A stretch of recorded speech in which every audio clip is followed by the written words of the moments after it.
Hello my dear students, I welcome you all in Vedic maths lecture number 17। और इसमें हम क्या पढ़ेंगे? बेस मल्टीप्लिकेशन को फिर से कंटिन्यू करेंगे। बीच में हमने ब्रेक ले लिया था 2 लेक्चर्स का। और बेस मल्टीप्लिकेशन अब हम देखेंगे प्रोपोर्शनैलिटी के साथ। ठीक है, क्या है इसमें, आइए बात करते हैं।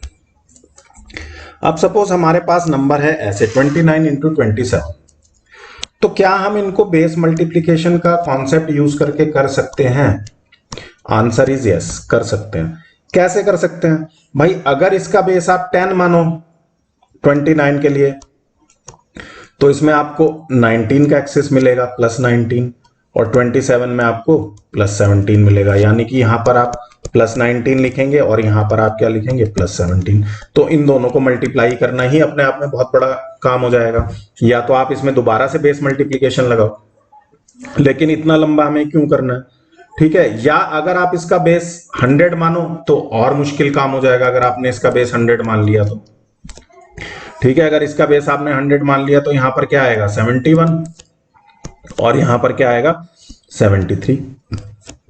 अब इन दोनों की मल्टीप्लीकेशन मुश्किल हो जाएगी। तो क्या करें? क्या कोई ऐसी टेक्निक है कि इन दोनों में बेस मल्टीप्लीकेशन लग जाए लेकिन मेहनत ज्यादा ना करनी पड़े?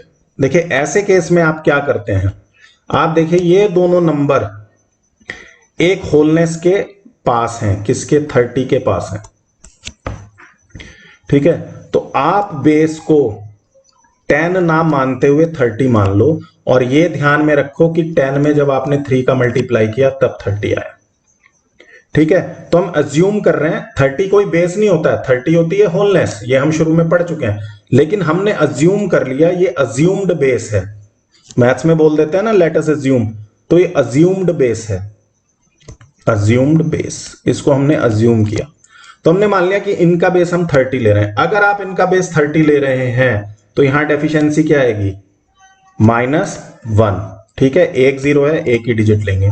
बेस जो आपने अज्यूम किया 30 जीरो, उसमें एक जीरो है इसलिए यहां पे एक डिजिट लेंगे, और यहां पर डेफिशिएंसी क्या आएगी? -3।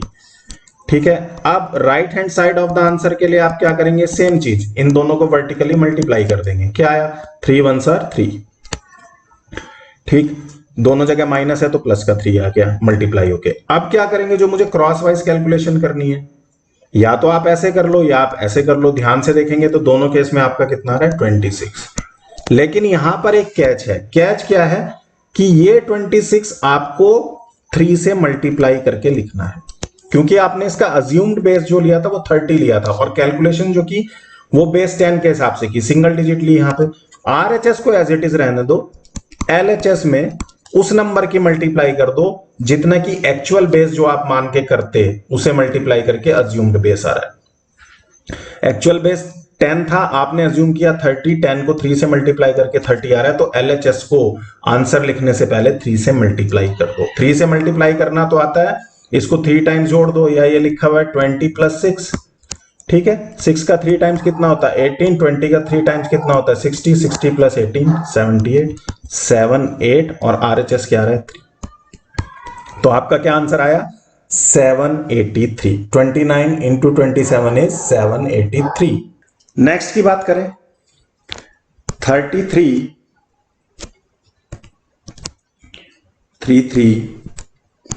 इंटू 32। ठीक है, तो अब हम क्या देख रहे हैं कि एक होलनेस के नियर है। किसके? 30 के नियर है। तो हम अज्यूम्ड बेस जो है वो 30 मान लेते हैं। इसको बोलते हैं एक्चुअल बेस नहीं है, अज्यूम्ड बेस है। और ये कैसे आया? एक्चुअल बेस अगर मैं 10 मानता तो इंटू 3 करके 30 आता। तो ये क्या है? एक्सिस में है कितना? +3। एक ही डिजिट आएगी क्योंकि जो अज्यूम्ड बेस है उसमें 3 जीरो। ये एक्चुअल बेस भी अगर 10 लेते तो देखो उसमें एक ही जीरो है तो एक डिजिट आएगी। ये एक्सिस में है कितना? +2। तो आरएचएस में आपकी एक ही डिजिट आनी है, 3 2 6। ये आ गया। यहां पे क्या करना है? या तो आप 32 + 3 कर लो या 33 + 2 कर लो। दोनों केस में क्या आएगा? 35। लेकिन एक्चुअल आंसर में क्या लिखना है? ये वाला मल्टीप्लीकेशन फैक्टर कंसीडर करना है। यहां पर 3 से आप इसको मल्टीप्लाई करेंगे। आरएचएस को नहीं करना है, इस साइड को मल्टीप्लाई नहीं करना है, केवल इस साइड को करना है। ठीक है, तो यहां पर क्या आ गया? 30 + 5 लिखा हुआ है। 30 का 3 टाइम्स कितना हुआ? 90, और 5 का 3 टाइम्स कितना हुआ? 15। 90 + 15 105, और ये 6 था। आंसर क्या आ गया? 105। 1056। 33 इंटू 32 क्या आ गया 1056। क्लियर हो गई मेरी बात। अब देखो हमारे पास है 44 इंटू 46, इसको भी कर सकते हैं। 10 की जगह इसका बेस में क्या मान लेता हूं 40 मान लेता हूं, याद रखना इंटू 4 करके आया, ठीक है। एक्सेस में है +4, ये भी एक्सेस में है कितना +6। अब ध्यान क्या रखना है, सिंगल जीरो है, सिंगल डिजिट अलाउ करनी है राइट हैंड साइड में। 4 इंटू 6 24, यहां सिर्फ आप 4 अलाउ करेंगे, 2 क्या बन जाएगा कैरी। अब यहां ध्यान देने वाली बात है, ठीक है। 44 + 6 या 46 + 4 क्या आएगा 50। अब ये कैरी मैं मल्टीप्लाई करने से पहले ऐड करूं या बाद में, ये क्वेश्चन बनता है। हमेशा मल्टीप्लीकेशन पहले करनी है। इसको 4 से मल्टीप्लाई करना है ना, अज्यूम्ड बेस 40 था, तो पहले इसको 4 से मल्टीप्लाई करना है, फिर हमें कैरी जो है वो इसमें ऐड करना है। ये क्या आया 200, ठीक है। और अब कैरी ऐड कर दो 200 + 2, तो क्या आया left hand side of the answer 202। RHS में 4 था, आंसर क्या आ गया 2024। क्या आंसर आया 2024, ठीक है। अभी तो हमने इसको 40 बेस मान के किया, इसको 50 बेस मान के भी कर सकते हैं, ठीक है। हम मान लेते हैं कि भाई ये 10 की जगह मैं इसका बेस 50 मान लेता हूं, अज्यूम्ड बेस, और इंटू 5 करके आया, ये मुझे ध्यान रखना है। ये अभी तो आप लिख रहे हैं, बाद में ये मेंटली चलेगा, मेंटल कैलकुलेशन होगी ये। तो जब आपने 50 बेस ले लिया तो डेफिशिएंसी आ जाएगी, यहां -6 की और यहां -4, ठीक है। 6 4 24, तो 4 आप यहां लिखेंगे, 2 आपका कैरी बनेगा इस स्टेज के लिए। क्लियर। अब या तो आप 44 -4 कर लो या 46 -6 कर लो, दोनों केस में क्या आने वाला है 40। कैरी मैंने आपको क्या बताया कब ऐड होगा, पहले मल्टीप्लाई कर लो। अब इस केस में हमने बेस माना 50, यानी कि मल्टीप्लिकेशन फैक्टर क्या है 5, तो इसको 5 से मल्टीप्लाई कर लो। 5 इंटू 40, बेसिकली ये तो 0 है, 5 इंटू 4 20 होता है। अब ये कैरी ऐड कर दो, क्या बनेगा 202, और RHS में आपके पास 4 ऑलरेडी था। 44 इंटू 46 क्या आ गया 2024।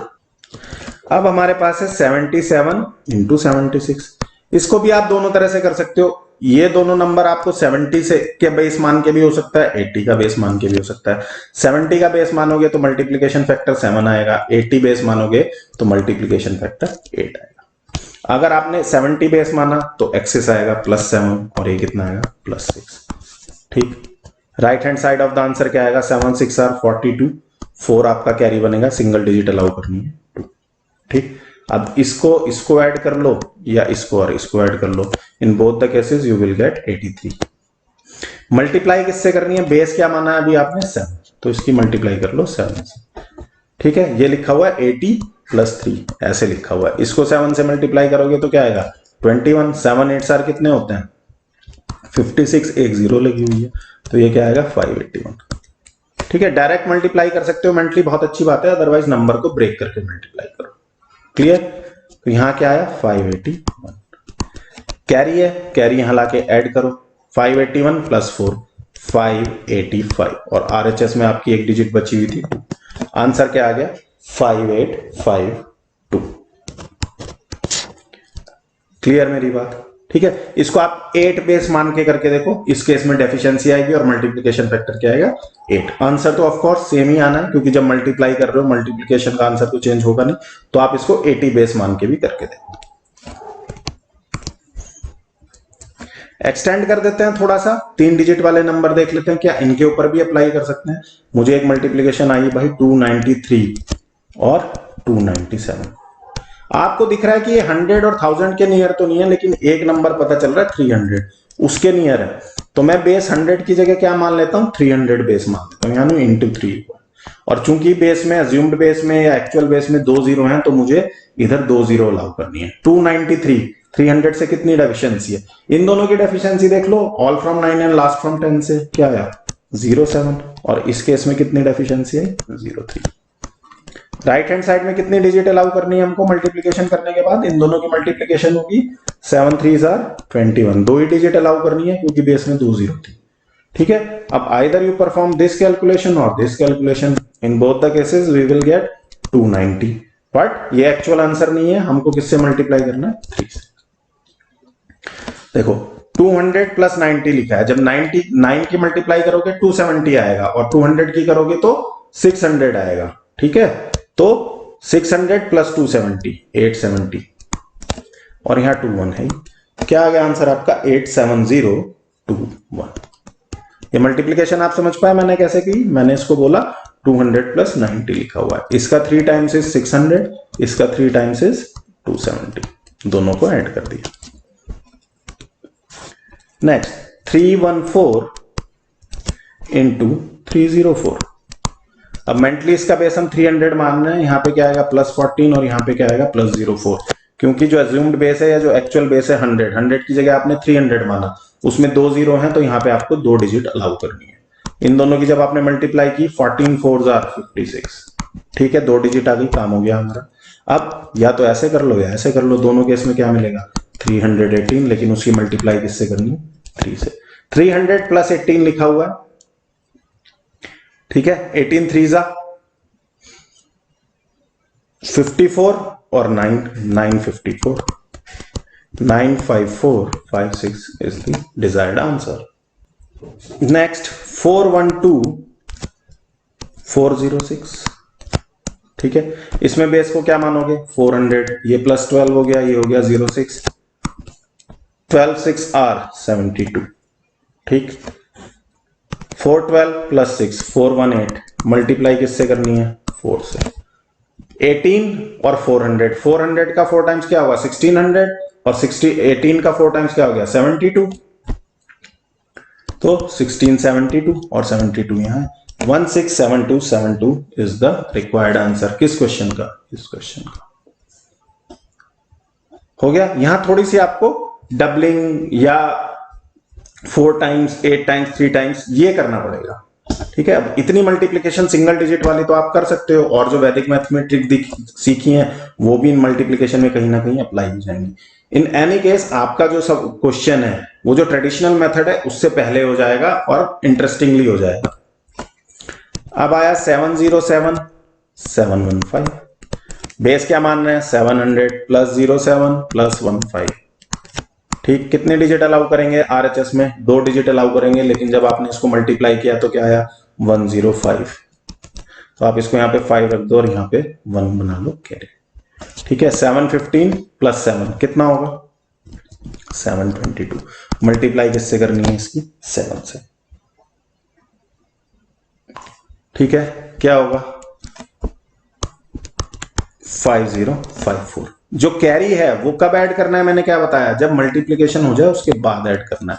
अब यहां प्लस 1 करोगे तो ये क्या बनेगा 5055, ये आपका left hand part of the answer बना है, राइट हैंड पार्ट में आपके पास ऑलरेडी 05 था।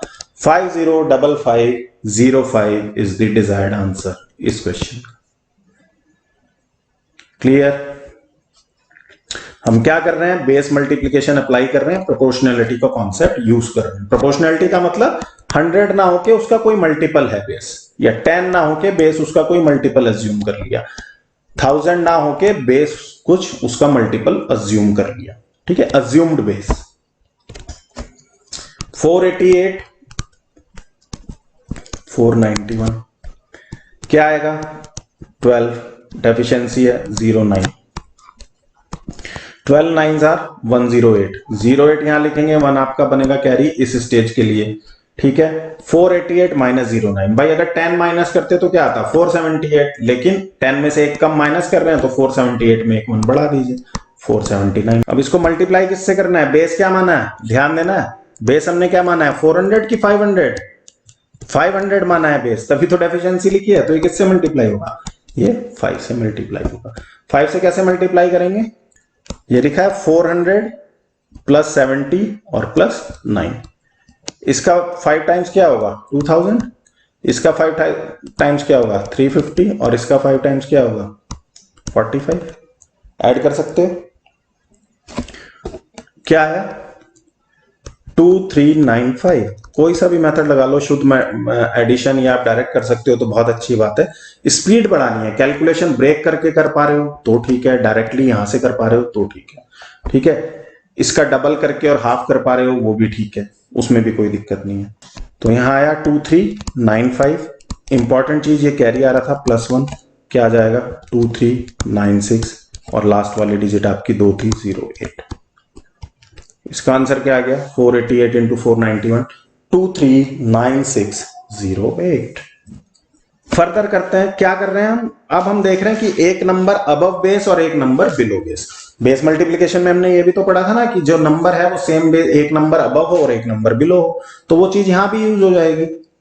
ठीक है, जो कॉन्सेप्ट वहां यूज हो रहा था तो वो यहां भी यूज होगा। कैसे यूज होगा, यहां पे आप लिखो इसको 29 19। क्या बेस एज्यूम किया, इसको बेस एज्यूम कर रहे हैं 20 बेस एज्यूम कर रहे हैं, तो ये तो क्या होगा +9 और ये क्या होगा -1। ठीक है, एक 0 है, सेम बेस है, एक ही डिजिट अलाउ करेंगे, 9 1s are 9। लेकिन अभी ध्यान क्या देना, ये प्लस है ये माइनस है, तो ये -9 आया। एक डिजिट अलाउ करनी थी, एक ही आई, लेकिन ध्यान क्या देना है कि इसका कॉम्प्लीमेंट लिखना है। अब 9 का कॉम्प्लीमेंट बता दो, कॉम्प्लीमेंट कैसे निकालते थे, all from 9 and last from 10। तो इसमें तो एक ही नंबर है, लास्ट फ्रॉम 10, इसको 10 में से माइनस करना है, यानी 1 आएगा। इसका कॉम्प्लीमेंट आ गया 1। अब क्या करना है, या तो 29 -1 कर दो या 19 + 9 कर दो, दोनों केस में क्या मिलेगा 28। हाँ, इंपॉर्टेंट स्टेप क्या है, अगर ये बेस 10 होता तब तो आप क्या करते कि इधर आपने कॉम्प्लीमेंट लिया था, कॉम्प्लीमेंट के लिए एक माइनस कर देते हैं, यहां से आंसर आ जाता। लेकिन अभी आपने अज्यूम्ड बेस लिया हुआ है 20, तो एक मल्टीप्लीकेशन फैक्टर है 2, उसको नहीं भूलना है, पहले 2 से मल्टीप्लाई कर दो, 2 से मल्टीप्लाई करके क्या आएगा 56। और अब जो इधर जो आपने बोरो दिया था, ठीक है, अब वो माइनस करना है, पहले मल्टीप्लाई करना है फिर वो बोरो माइनस करना है। तो 56 -1 क्या होगा 55 और लास्ट डिजिट क्या है आपकी 1। तो 29 इंटू 19 क्या है 551। इंपॉर्टेंट चीज ध्यान रखने की क्या है, एक नंबर अबव बेस था, एक बिलो बेस था। ठीक है, जो यहां नंबर आया वो माइनस में आया, उसका कॉम्प्लीमेंट लिया, इधर जो आया उसको अज्यूम्ड बेस का जो मल्टीप्लीकेशन फैक्टर था उससे पहले मल्टीप्लाई किया, और जो बोरो के लिए हमने एक 1 दिया था वो मल्टीप्लीकेशन के बाद माइनस किया। क्लियर। 32 इंटू 23 क्या बेस मानेंगे, बेस मानेंगे 30। 10 की जगह क्या मान लिया 30, यानी मल्टीप्लीकेशन फैक्टर क्या है 3। ये तो हुआ +2 और ये क्या हुआ -7। ठीक है, लेफ्ट हैंड साइड में क्या आया माइनस का 14। एक ही डिजिट अलाउ हुआ तो -1 को आप क्या बनाएंगे इस स्टेज के लिए कैरी, और इसका कॉम्प्लीमेंट लेना है, 4 का कॉम्प्लीमेंट क्या जाएगा 6। ठीक, 32 -7 कर लो या 23 + 2 कर लो, दोनों केस में क्या मिलेगा 25। इंपॉर्टेंट चीज, पहले इसको 3 से मल्टीप्लाई कर लो, 3 इंटू 25 75। एक तो -1 वो जो आपने इधर बोरो दिया कॉम्प्लीमेंट लेने के लिए, और एक -1 ये जो कैरी आ रहा है, यानी -2 करना है। क्या आ गया 75 - 2 73, 6 इधर आ रहा था, आंसर क्या आ गया 32 into 23 is equals to 736। Carry भी तभी माइनस करेंगे, और जो इधर बोरो के लिए 1 दिया था वो भी कब माइनस करेंगे, जब जो अज्यूम्ड बेस का मल्टीप्लीकेशन फैक्टर है उससे मल्टीप्लाई कर लेंगे left hand side of the answer को। ये चीज ध्यान रखनी है, छोटी छोटी चीजें ध्यान रखनी है, प्रैक्टिस करोगे थोड़ी सी तो आपको एकदम ये माइंड में बस जाएगी। आप सोचोगे कि मैं प्रैक्टिस ही नहीं करूं और मुझे आ जाएगा याद रहेगा, ऐसा नहीं होगा, प्रैक्टिस बनानी पड़ेगी, बिना प्रैक्टिस के नहीं याद रहेगा ये। आज करोगे 2 दिन बाद भूल जाओगे। 412 394 क्या बेस एज्यूम करूं 400, एक्चुअल बेस क्या होता 100, अज्यूम क्या किया 400, मल्टीप्लीकेशन फैक्टर क्या है 4।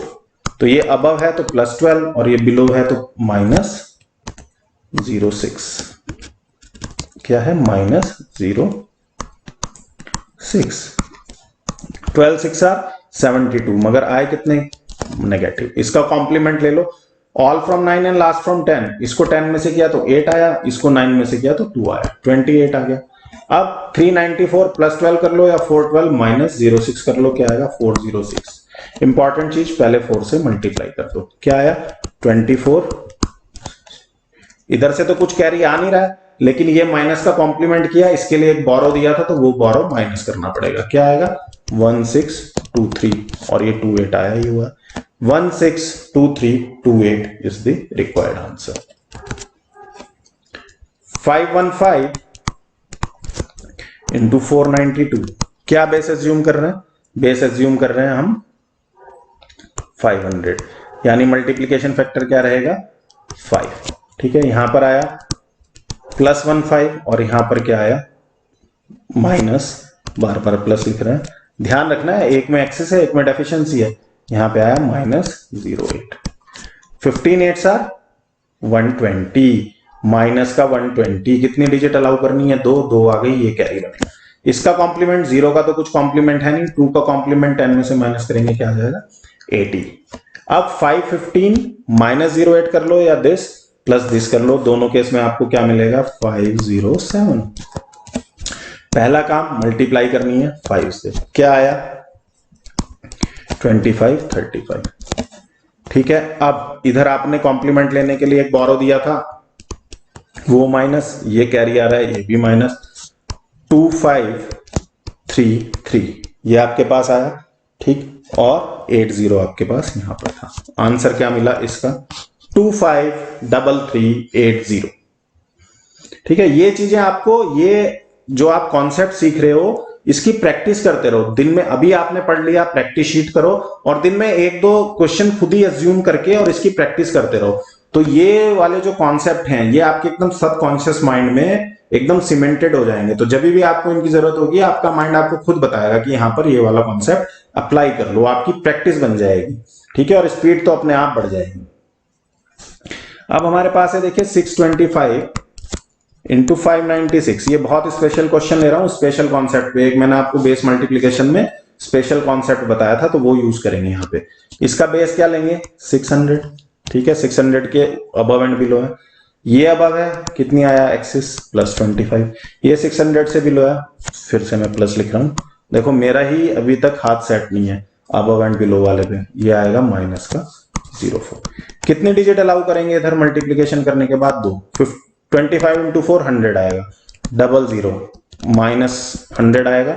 ठीक है, ये 1 कैरी बनेगा, ये 00। अब आपको अगर स्पेशल केस याद हो रहा हो, मैंने बोला था कि इधर जितनी भी डिजिट आ रही हैं वो अगर सब 0 हैं तो इनका तो कॉम्प्लीमेंट लेने की जरूरत नहीं है ना, ये तो 0 ही है। 0 का कॉम्प्लीमेंट तो कुछ होता नहीं, 0 का कॉम्प्लीमेंट लेने के लिए आपको इधर से बोरो नहीं लेना पड़ा। तो इस वाले केस में हम क्या करते थे कि जो बोरो वाला -1 था वो अवॉइड करते थे, उसकी हमें जरूरत नहीं होती थी। ऐसे मैंने आपको 4-5 क्वेश्चंस कराए थे। अगर आरएचएस में सारी 0 आ रही हैं, कैरी तो ऑफ कोर्स इधर चला जाएगा, कैरी छोड़ के बाकी सब 0 आ रही हैं, तो कॉम्प्लीमेंट लेने के लिए किसी बोरो की आपको जरूरत नहीं है। और जब बोरो की जरूरत नहीं है तो इधर -1 करने की भी जरूरत नहीं है। ये इस क्वेश्चन से आपको बताना था, इसलिए ये क्वेश्चन जो है स्पेशल है। ठीक, अब 625 -4 करेंगे, क्या आएगा 621। नेक्स्ट स्टेप 600 बेस माना है, मल्टीप्लीकेशन फैक्टर क्या लोगे 6, तो पहले से 6 से मल्टीप्लाई करो, क्या आएगा 6 2 12 और ये आया 37। अब ये वाला तो आपको माइनस करने की जरूरत नहीं है क्योंकि इधर आपने कुछ बोरो दिया नहीं था, लेकिन ये कैरी आ रहा है, इसे तो माइनस करोगे। तो डायरेक्ट लिख देता हूं 3725 और ये 2 0 है 00। आंसर क्या आ गया 372500। तो फ्रेंड्स उम्मीद करता हूं आपको ये लेक्चर बहुत इंटरेस्टिंग लगा होगा। अगर आपने पहली बेस मल्टीप्लिकेशन ऑलरेडी पढ़ रखी है तो ठीक है, बेस मल्टीप्लिकेशन जान है, पूरे वैदिक मैथमेटिक्स की जान है बेस मल्टीप्लिकेशन। ठीक है, बहुत सारी मल्टीप्लिकेशन आपकी बेस मल्टीप्लिकेशन से ही कंप्लीट हो जाती हैं। तो प्रोपोर्शनलिटी यूज करके बेस मल्टीप्लिकेशन को हमने देख लिया कि कैसे बेस को अज्यूम करना है, बिलो बेस वाले नंबर भी देख लिए, अबव बेस वाले नंबर भी देख लिए और अबव एंड बिलो वाले नंबर एक साथ भी हमने देख लिए। तो अब आपको क्या करना है, as usual practice sheet number 17 आपको इस लेक्चर की लर्निंग अप्लाई करते हुए कंप्लीट करनी है। नेक्स्ट लेक्चर में हम लोग फिर मिलेंगे। All the best.